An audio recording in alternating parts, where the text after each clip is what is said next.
everyone. Thanks for joining us. I'm Brad Rager, Chief of Staff at Optiv. We have a discussion today on the future of cybersecurity as we navigate through and beyond the COVID-19 pandemic.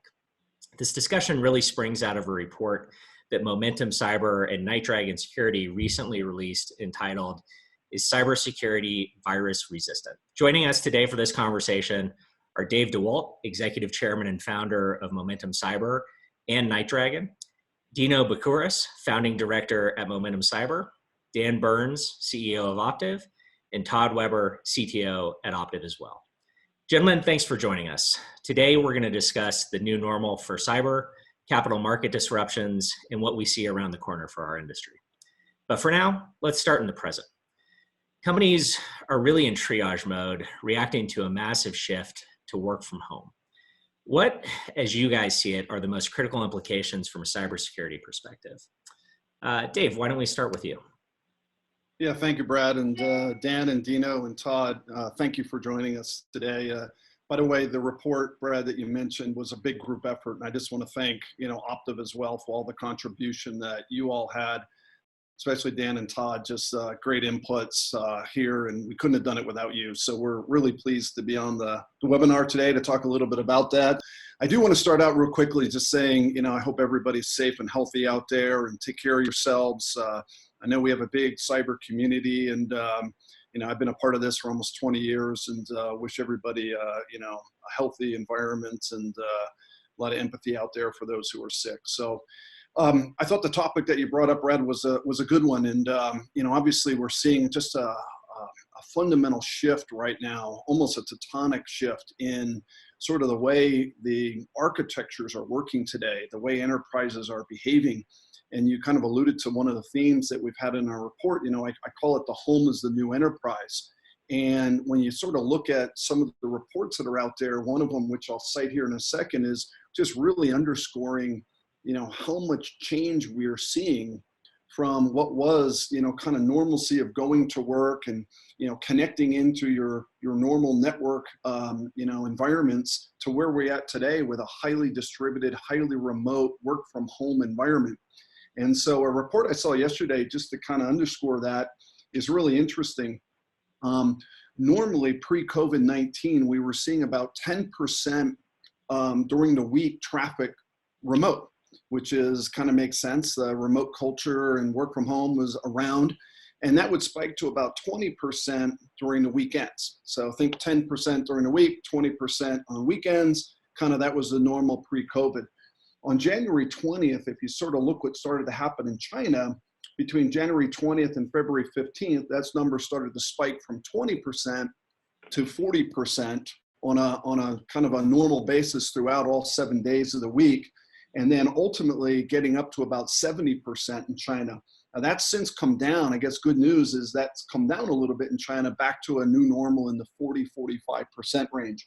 In Europe now, as well as the United States, that number went from that 10 and 20 I mentioned upwards to over 75 to 80% now new normal in the United States and Europe. So when you're starting to think about, almost 3/4 or more of your traffic coming from distributed environments, remote working environment, this puts a tremendous amount of pressure on sort of that environment, whether it's security through VPNs and firewall reconfigurations, proxy reconfigurations, multi-factor authentications, just everything gets a strain now as you start to think about this remote environment that we're all in. And it's really interesting. I think Todd and Dan, you have some reports on that too. Pretty interesting things that are going on. Yeah, Dan, Optiv has about 7,000 clients in the US, pretty broad exposure to the economy. What are you hearing from clients? What are they thinking about? Yeah, I appreciate the question, Brad. It goes without saying that people and our clients are just going through a tremendous amount of personal and professional stress right now. Typically, usually people are dealing with something on the personal side or something on the professional side, but rarely, both, and never at this scale. So it's a delicate situation for sure. On the personal side of things, I think it's important, not to be a part of the noise. We're all being inundated by information right now, and I don't know about you guys, but my email traffic has at least doubled in the last couple of weeks. And so that's all around, everybody's trying to do the right thing. Everybody has the solution or the answer, in this time of need. But people are just spending so much of their time right now trying to filter out the noise from what's really useful. But the answer isn't, not engaging, right? You've got to engage. There's no doubt about it. It's more about crafting the right message at the right time for the right client. We've got to be there for clients. We've got to ask them not what they need to buy, but how we can help. And, remember, in times like this, clients will naturally reach out to those they've already conducted business with, someone or a company they trust and know that they can deliver. So maybe partnering with someone who is trusted is a good idea at this point in time. On the business side, I think, what we've seen transpire and how employees and clients have reacted is really incredible. We're talking about changing ingrained behaviors, and that's a really difficult thing to do. We're just accustomed to doing things a certain way, hopping on mass transit or the car, going to the office, logging in, taking care of immediate responsibilities. We're used to this certain motion, and that got totally interrupted. And those shifts were made in days, in some cases even hours.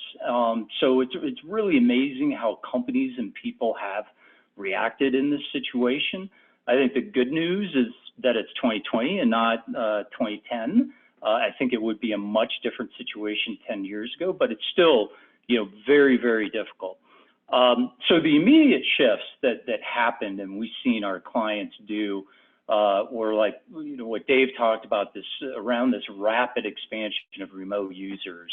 How do we get people working remotely as quickly as possible and as securely as possible? And I think, the immediate focus that we saw out of our 7,000 clients was, honestly, it was around licensing on existing technology to support all of this.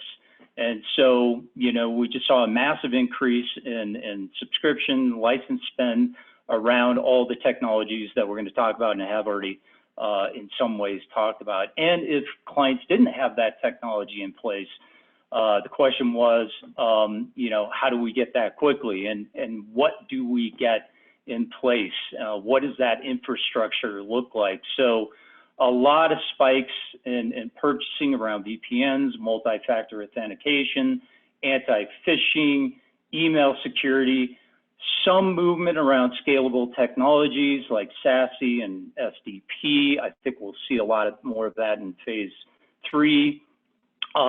We saw a lot of clients on end user security awareness and programs to counter the opportunistic situation we're seeing with attackers and what they're doing around phishing and Zoom jacking and things like that. We're also seeing a little bit of focus on network visibility on devices and identities in the network. So, I'm sure I'm missing something, but that's a lot of it. Todd, I don't know if you want to add anything there as well. Just a couple of quick points to add on to what Dave was saying for some of the statistics about how the behaviors are shifting. And, as you said, Dan, we've seen a lot of people provide information on how best to triage and work into these new architectures in a rapid manner. But we have seen some signals that, not everybody was able to do necessarily what we would love to say is the right thing. They were scrambling, and they've had to do a bunch of things that they probably were forced into do, including, as Dave was mentioning, particularly to the numbers, we've also seen signals from Shodan and others around how much alternate access was created through things like Microsoft RDP shares. I think specifically we've seen about 1.4 million new RDP devices show up on the internet in the past 3 months. And, while we're being forced to take on risks, there are sometimes unacceptable risks, and that is probably one with the opportunistic attackers that we're going to see is that will cause us some longer term issues. So now it'll be, how do we go quickly back and face into that music and You also have a lot of people also, instead of doing corporate managed devices, they're being forced into BYOD situations. And how does that impact things like privacy and, these business processes, as you mentioned, Dave and Dan, are having to change due to this work culture. And that's primarily what we see in the initial triage phase. But companies are struggling, but for the most part, you've seen people really respond. And it's amazing to see what we're all capable of doing in a really quick time frame. It strikes me there's an interesting intersection happening right now between companies really being forced to take on more cybersecurity risk from a posture perspective, just to have business continuity and to enable everybody to work at home. At the same time, you have new threat vectors and actors really trying to take advantage of the chaos and just the world flipping upside down as much as it has over the past couple of weeks. I wonder, Todd, Dino, Dan, Dave, talk a little bit about that intersection. And, do you have any advice for clients or companies as they're thinking through this intersection and what they need to do to shore up their systems and their processes right now? Yeah, I'm happy to weigh in. Really, some of the topics we've been talking about, secure connectivity is obviously one key area. It's kind of a balancing act between wanting your employees to all VPN and you're backhauling a ton of traffic through these firewall systems. I've seen firsthand, my wife works at a hospital, and there's concern about the overloading of those systems. So they're telling some employees not to use VPN for certain scenarios that are maybe it's acceptable to have kind of a certain level of risk. There's split tunneling of VPNs that folks can do to try to have some portion of their traffic secure and others not.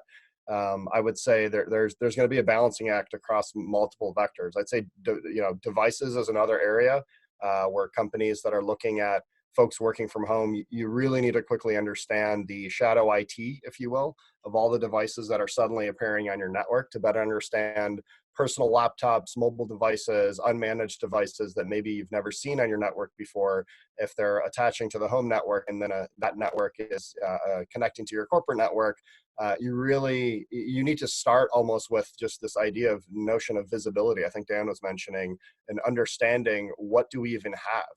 How do you look at risk associated with maybe connected printers and thermostats and iPads and coffee makers and all these other devices that attach to the home network, which, as Dave said, is really your new enterprise network, and better understanding those types of solutions. So some of these may not be at the forefront of what companies are thinking about today, but if this is truly the new normal, I would say I would expect to see a lot more interest around securing the routers, for example, software solutions, companies like Seamless and others that are trying to secure that, or maybe more connected home security type solutions like Coronet and other companies. I would say there's kind of other vectors of risk that maybe you have an acceptable level within the corporate network, but when you start getting into these home networks, you really got to start assessing, do I have the right DLP policies? How do I control the use of USB sticks and other types of file transferring services if the employees are located at home where you don't have eyes on the employees, so to speak? So we kind of expect to see this initial wave that Dan and Todd and team were describing of folks, frankly, just scrambling to get connectivity, secure connectivity and secure devices. And then there's going to be this second wave of fine-tuning security policies across, I'd say, your entire program and business processes and training and all the other vectors that I think is going to be kind of a secondary consideration. And then only at that point do I believe you can really assess what is the true level of risk we have. Is this risk acceptable? Do we have to mitigate it further? Do we have to transfer some of that risk? So I wouldn't be surprised if cyber insurance is going to be on the upswing right now for companies that say, look, we just simply can't wrap our arms around the level of risk that we have today. Maybe it's better, instead of mitigating that, maybe we transfer it to a cyber insurance policy. Maybe if I could just maybe add on, Dino, to what you're saying here for 1 second and just raise it up a little bit, because I thought you brought in some really good examples. But I always use this term, sort of perfect storm, and I mean that in a lot of ways. I was on a amazing session the other day that Team 8 puts on. This is the Israeli innovation incubator that's out of Tel Aviv, and they're really renowned for their backgrounds with the Israeli Defense Force 8200 units. And, part of what they were trying to paint a picture of was, just this new normal, as we were talking about, creates a perfect storm opportunity for the attackers. And the attackers, and some of them were former offensive attackers, were talking about what would they do in this crisis and what are they seeing in this crisis from a variety of different attack types and attacker types. So when you take nation states for a minute, what are they trying to do right now? They want to create persistency as best they can for another day. They don't want to disrupt anything right now. That would almost be an act of war. But what they really want to try to do is create a persistency for another day. Or they want to create intelligence that they could gather from, key assets that are out there, research and pharmaceutical, life sciences area, hospital information, things like that. So recent report FireEye put out was, over 20 new industries are under attack from Chinese APT actors. And we're seeing that, and we're seeing that from around the world, from other types of attacker nation states. Get persistency, use some of this remote type of access to get in there, especially when you have single factor authentication or VPN piggybacking opportunities, or personal and professional workspaces that you can use spear phishing to get access, and keyloggers. A lot of new opportunities are emerging, and you don't even have to use a 0 day if you're a nation state attacker to do so. So it's an interesting world now when you have a perfect storm. The attackers can really do it, not just nation state, but all the way down criminals, terrorists, other types of, hacktivists as well. Yeah, Todd.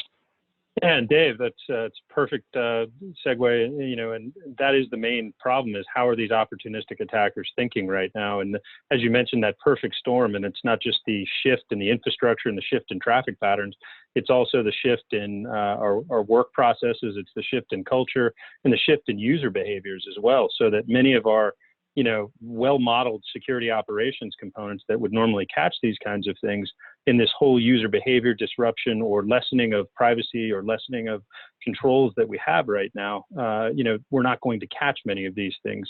And so it's this kind of, like you say, it is the perfect storm of, the abilities are quite good, especially from the nation state component. The attacks are quite, in many cases, trivial, especially for home network side.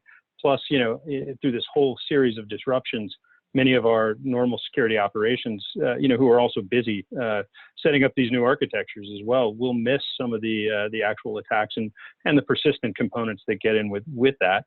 And then, as we go into BYOD and all the privacy data or proprietary data that gets into, as Dino mentioned, into maybe box shares or Dropbox shares and the shadow IT component, as well as, into even traditional ones, but not necessarily where everybody wants them or expects them to be.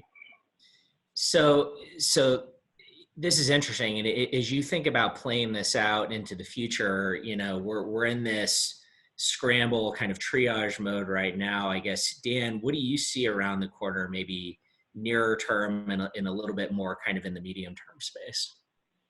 Appreciate the question, Brad. Yeah, we talked pretty extensively about phase one, the triage phase, and I think there's going to be several other phases that follow out of this, 2 or 3 other phases. And, phase 2, I believe, happens as soon as the apex is over and we're decelerating in terms of infections and businesses are really starting to think about what's next.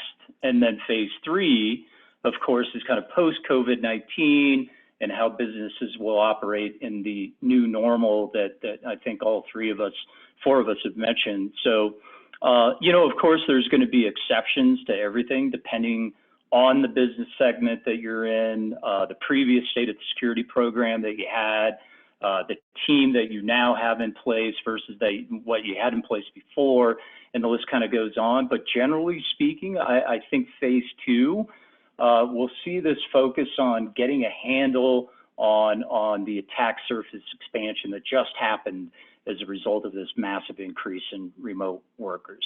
I mean, no one had envisioned this kind of transformation this quickly, not even close. And so we're going to have to go back and we're going to have to readdress all of the risks that were forced upon us because of the swiftness that we had to react.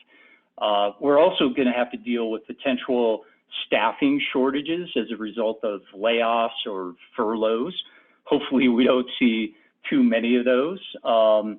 So, in general, I think there's just going to be this big focus on hardening the network and planning for the future. As a result of that, we could see this increased focus on overall risk programs, insider threat, third-party risk, vulnerability management programs, identity, data management, all of those sorts of things. And then, we'll go into this phase 3 part of this, and that's the return to what we've all called the new normal. And I suspect we'll see a renewed focus on governance, compliance. We're certainly going to have to revisit those topics given everything that's going on. We'll see a big focus on identity management, identity of everything, as you stated in the report, Dave and Dino, employees, consumers, customers, all of that. I guess, Dave, from your perspective, when you think about what the new normal looks like, what do you see going forward? Yeah, I thought Dan really hit on it pretty well. Like these, we were kind of crafting this in these 3 phases, and Dan was just alluding to it. This first phase being this triage phase, and the first 60, 90 days is all about just get everybody remote, get it working. Okay, if you have to backhaul all your traffic to the sort of corporate network and use VPNs and as much as you can increase capacity of that, do it, right? And this next phase then was all about, okay, what's not working in this model? I mean, think about now, if you're a large enterprise, you have 80,000 employees now working from home. What are the anomalous behavior baselines from 80,000 new IP addresses logging in from different hours with 70, 80% of that traffic pattern coming in very differently than it was before? Think about your security tools that are monitoring anomalous behavior. I mean, they're going haywire right now. They have to be retrained, and you can kind of see that all this will have to be redone in order to get the security posture where we were. So in phase 2, I think it's a lot of relearning of that and realizing that this deperimeterization, as we like to say in the security industry, is going to accelerate. There's no doubt about it, because remote users are going to be part of the new norm. And we've got to have, new architectures. And one of the things we talked a lot about in the report was this rise of SASE and this secure access service edge model.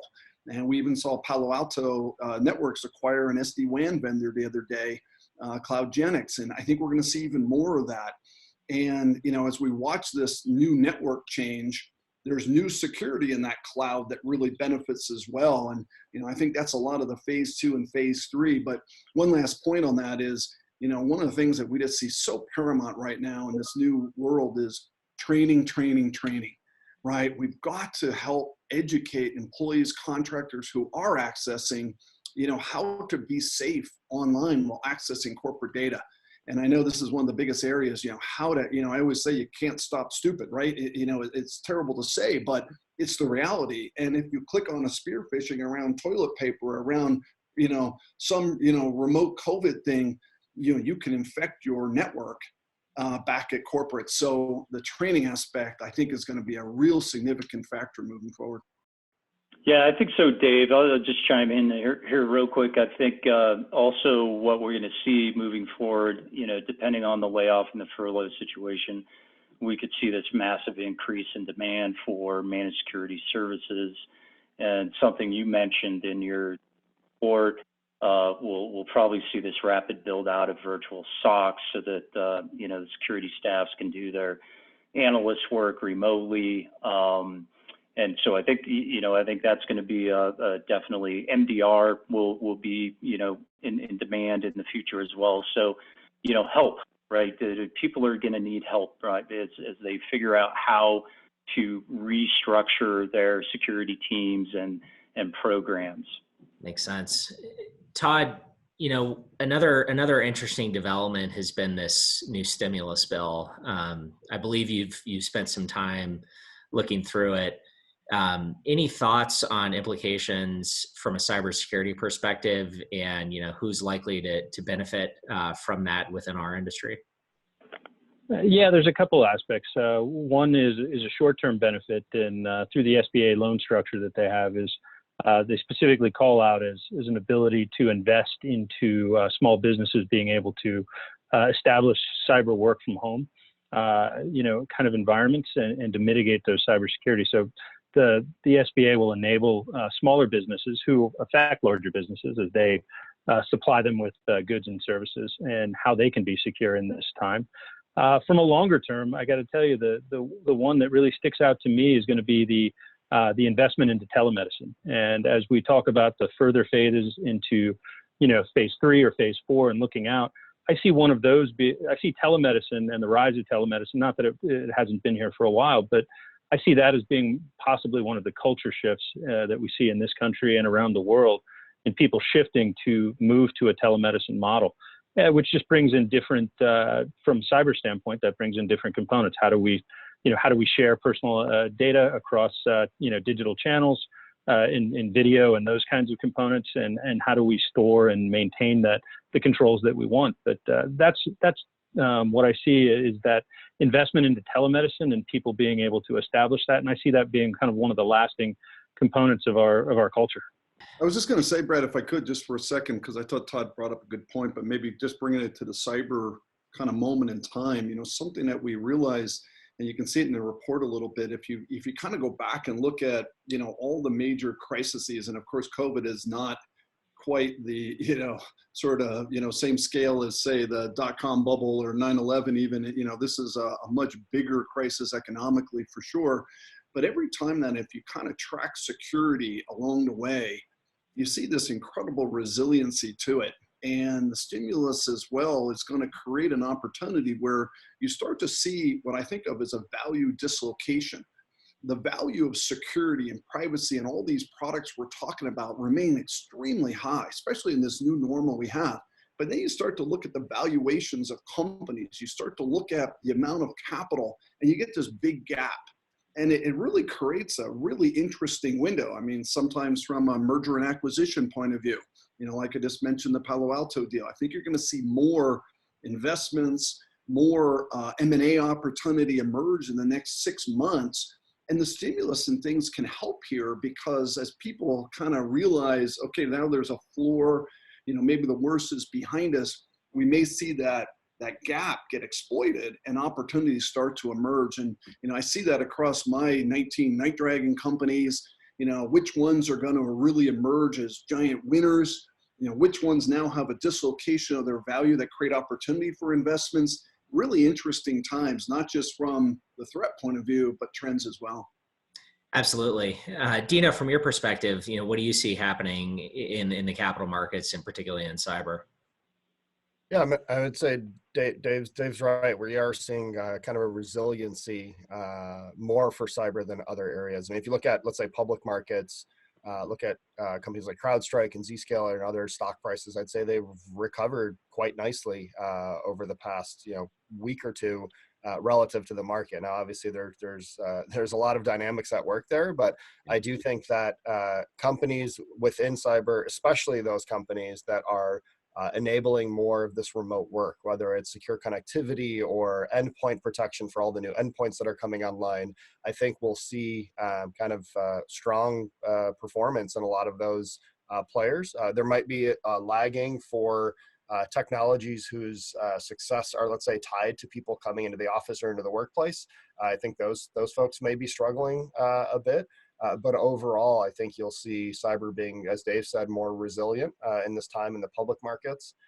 When you look at the private markets, it's probably a little bit different. So I'm talking about venture capitalists and private equity companies that are out there. I think they also are taking almost like a phased approach, like the team has been talking here. Really, step one was just reviewing their current portfolio companies, looking at the state of each of those, when the last time it was they raised money, what kind of runway they have, looking at things like cash conservation. After that phase, if you have, there's kind of a couple different pathways. If it's a fund that has dry powder and has money to invest, and then their portfolio companies also have a nice cash cushion, I think we'll still see that they're open for business, right? Albeit they're going to be at lower valuations, perhaps, probably a slower pace of doing deals, probably gravitate more towards later stage deals as opposed to the early, riskier deals, and maybe have more of a beta. So I would say kind of a tendency towards slightly safer behavior. But many of the discussions we've had over the past weeks with investors, they basically said, look, we're open for business, but we might be looking for great assets at a slight discount, or others maybe are looking at distressed assets that are going to have an even harder time now to raise money. So I think we'll still continue to see activity in those markets. But certainly there'll be a slowdown, discounted pricing, and others. And on the strategic front, Dave mentioned, companies like Palo Alto buying CloudGenix. I think when it comes to secure connectivity and that SASE focus, we expect to see those markets continue to be healthy. We expect to see more deals in that space. A lot of other players kind of in the broader security market, I think just in general are torn between cash conservation and do we actually spend some of that cash for M&A today? So maybe smaller deals get done for a majority of the other companies, or they're just going to put things on hold or cancel them altogether until this period of uncertainty goes away. So it's either going to be highly strategic to this new way and this new normal of working from home, or we would expect a slowdown and certainly a decrease in deal size overall. That makes sense. Do you see this being a cause of further consolidation within the industry? Do you think it's going to impact the fragmentation that we see? I mean, certainly we would expect by the time things come back to truly a new normal, as opposed to new chaotic normal, certainly we would expect to see quite a bit of consolidation. Companies, frankly, that just aren't going to make it, that can't raise money and are not strategic enough to get on the docket, if you will. Because I think another consideration right now is just getting M&A transactions complete and over the finish line. That's a coordination of a large number of people that it takes in order to not just execute the deal, but make that deal successful. So while companies may have appetite, they may have cash, they may have a strategic need, sometimes there's just the mechanics of getting a deal done while everyone is working remotely and integrating that and making sure it's successful post-integration. I think those challenges are also going to put pressure on the markets today. So while there's maybe more activity in terms of consolidation and kind of distressed assets getting taken out, I think there's less capacity to just get a deal done due to other processes and factors that have not been optimized for this. Well, and Dino, as you hit on that, as you hit on your microcosm of that mechanics of how the business process works, that fits into a lot of those phase 3 and phase 4 activities. Just, you mentioned just the logistics of getting that done. And I know, Dan, you and Dave, who have to sign a lot of things and do a lot of notarizations and that sort of stuff, can understand that these business processes that we've set up for physical controls will have to move into digital controls somehow, some way. And that presents opportunities for both companies, but it also presents challenges, again, for cyber as we move into digital transformation age, or further into it, I should say. Great points. Dave, what do you see, sponsors doing with their portfolio companies in this era? Yeah, no, it's a wide range, and it's a good question, Brad. Obviously, you have sort of the, I call them it's kind of the good, the okay, and the ugly a little bit, right? You have these companies that we've been talking about that are going to be winners long term, that are really going to benefit in this window. They're going to accelerate their go-to-market. And I always kind of say, intellectual property sometimes is a game of inches because the features are very similar, but the go-to-market is a game of miles. And, those who really can exploit the go-to-market oftentimes win. Are they leveraging channels and models like Optiv has for managed services and things? Do they have telesales? Can they work remotely to still sell a cloud subscription versus a heavy field sales model that's hard now to interact with net new customers with? And you start to look at, which ones are going to be good or great in this next phase, and which ones might be okay and they're going to survive, and then which ones are going to be the ugly, and which ones are going to really feel the effect of deperimeterization and the changes of the remote worker. So when you kind of look at from an investment point of view, you start to triage and look at that. And I think a lot of the investment community is trying to figure that out. And I always say one last comment is, having been a CEO here for many years, you watch a pendulum, and I call it like best of breed to best of suite, back to best of breed, back to best of suite. And you watch that where consolidation in windows like crises cause the best of suite model to occur. And I was part of that. I was CEO of McAfee. And during that window of time, I was trying to take my endpoint agent and add as much functionality, single agent, single console, we called it EPO, and we kept buying and consolidating. The company just grew and doubled, and it was an amazing window. The threat landscape changed that suddenly, and best of breed comes back, and you're watching these little swings, and it'll be an interesting era to watch post-COVID, which of those two emerge. If the threat landscape really elevates, like I think it could, you're going to still see a lot of emerging young companies have to meet that demand of threat. If it stays reasonably quiet on the threat front, the bigger vendors will consolidate the market most likely. And if you track time, that's really what's occurred. Dan, were you going to add on?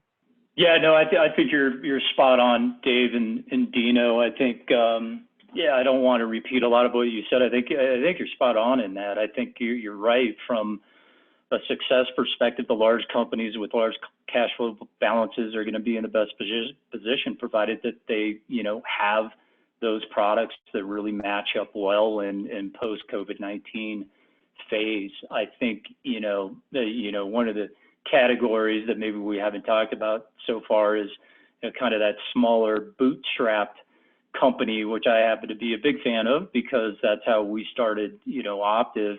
I think that's going to be a really challenging area, and I think that's certainly going to be an opportunity for some people to come in and sweep some of those companies up. They just don't have the cash flow to keep going, and certainly if those smaller bootstrap companies are in that nice to have category instead of that must have product category, I mean, it's going to be really tough to get through Q2 and Q3. From an overall cybersecurity perspective, I think it's safe to say that, coming out of this, cybersecurity is going to become even more relevant than it is today, right? So for those organizations maybe that didn't pay that much attention to it, they're certainly going to pay a ton of attention to cybersecurity now. And there's going to be this new opportunity for innovation moving forward. So, I think right now is certainly the time to think differently, and it's time to start working, on the future and put pen to paper around long-term strategies. And I think if we do that and we kind of, lean forward and be proactive, I think we're going to come out of this in a pretty darn good spot. Thanks, Dan. I think those are good parting words for us. Definitely times of challenge, but times of opportunity as well. Gentlemen, we're here at time. Appreciate the conversation today. Really fascinating. And with that, we'll wrap it up. Take care of yourselves and take care of your families. We'll talk soon. You too. Thanks, guys. Thank you.